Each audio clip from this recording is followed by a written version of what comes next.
Shri KR Nagaraju గారు. ధన్యవాదాలు అధ్యక్ష. గత నెల జరిగిన మోంతా తుఫాన్ వల్ల అధ్యక్ష మనందరికీ తెలుసు, కాకతీయుల కట్టిన మహానగరంలో ఆ నగరంలో కట్టిన గొలుసు చెరువుల ద్వారా వచ్చిన ఆ యొక్క వాటర్ వల్ల చాలా కాలనీలన్నీ కూడా జలమయమైన అధ్యక్ష.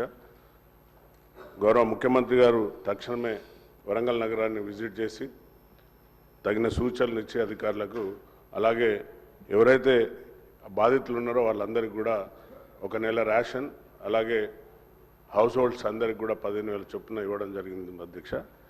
అలాగే మరణించిన వారికి కూడా 5 లక్షలు ఇవ్వడం మేము మా తరఫున మరి వర్ధనపేట నియోజక తరఫు నుండి కూడా ధన్యవాదాలు తెలుపుతున్నాను అధ్యక్ష. ముఖ్యంగా అక్కడ గోపాల్పూర్ చెరువు అని ఉంటుంది అధ్యక్ష. అది దానివల్ల ఆయకట్టు అంటే అందులో అన్యాక్రాంతం అయిపోయింది ఆ చెరువు అంతా. గత 10 సంవత్సరాలలో ఆ చెరువు యొక్క రూపురేఖలు మారిపోయి ఆ వచ్చిన వరద వల్ల ఆ చెరువు కట్ట తెగి వివేక్ నగర్ కాలనీ అని ఉంటుంది అధ్యక్ష, చెరువు కట్ట కిందనే. అది మొత్తం కూడా పాపం ఉద్యోగస్తులందరూ కూడా ఎంతో కష్టపడి సంపాదించిన డబ్బుతో కట్టుకున్న వారి హౌస్ హోల్డ్స్ అన్నీ కూడా సుమారుగా ఒక్కొక్కరికి 15 లక్షలు, 20 లక్షలు, 25 లక్షలు ఒక్కొక్కరికి నష్టం జరిగింది అధ్యక్ష.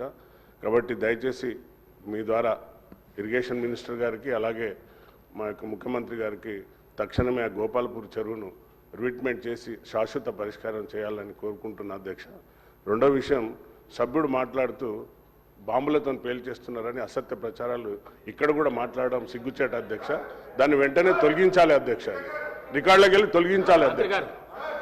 భాష మంచిగా మాట్లాడమని సభ్యులు చెప్పిన అంశాన్ని నోట్ చేసుకోవడం అధ్యక్ష.